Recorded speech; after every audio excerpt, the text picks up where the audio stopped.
जब से बच्चों का ग्रीष्मावकाश हुआ है, माता पिता की तो शामत ही आ गई है। एक दो दिन की छुट्टी तो ठीक है, लेकिन इतना लंबा अवकाश तो सच में आफत ही है। तो क्या छुट्टी और अवकाश में भी कोई अंतर होता है?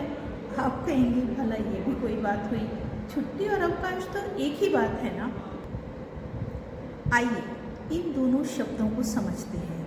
छुट्टी शब्द का संबंध है छूट से, यानी कि जब आपको अपने स्कूल या अपने कार्य से थोड़ी देर के लिए छुट्टी मिल जाती है, छूट मिल जाती है, छुटकारा मिल जाता है, तो उसे कहते हैं छुट्टी। यानी कि कम समय के लिए, छोटी अवधि के लिए जब आप कार्य से मुक्त हो जाते हैं तो वह कहलाती है छुट्टी। जैसे कि सप्ताह में रविवार की छुट्टी, या फिर किसी विशेष अवसर पर या त्योहारों की छुट्टी इत्यादि, या फिर कभी कभी बीमार होने पर या कोई आवश्यक कार्य होने पर हम भी अपने काम से कुछ दिनों की छुट्टी ले लेते हैं। अवकाश शब्द बना है काश धातु में अव उपसर्ग जोड़कर।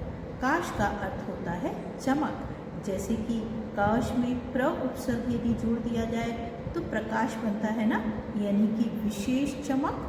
उसी प्रकार से जब इसी काश में अव उपसर्ग जोड़ दिया जाता है जिसका अर्थ होता है कम होना, नीचे गिरना, जैसे कि अव उपसर्ग वाले कुछ शब्द देखें, अवमूल्यन जैसे रुपये का नीचे गिरना, अवरोध, रुकावट या बाधा इत्यादि।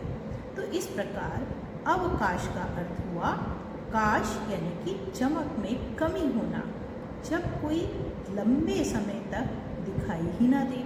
तो इस प्रकार से अवकाश हुआ लंबे समय तक किसी स्थान विशेष पर दिखाई ना देना। तो जिस प्रकार से विद्यालय में होता है ग्रीष्म अवकाश, लंबे समय की छुट्टी, या कभी कभी हम अपने कार्य से, अपने दफ्तर इत्यादि से भी जब लंबी छुट्टी लेते हैं तो उसे अवकाश पर जाना कहा जाता है। और तो और जब एक व्यक्ति रिटायर हो जाता है, यानी कि अपने कार्य से पूरी तरह मुक्त हो जाता है से, तो उसे भी अवकाश प्राप्त कह दिया जाता है।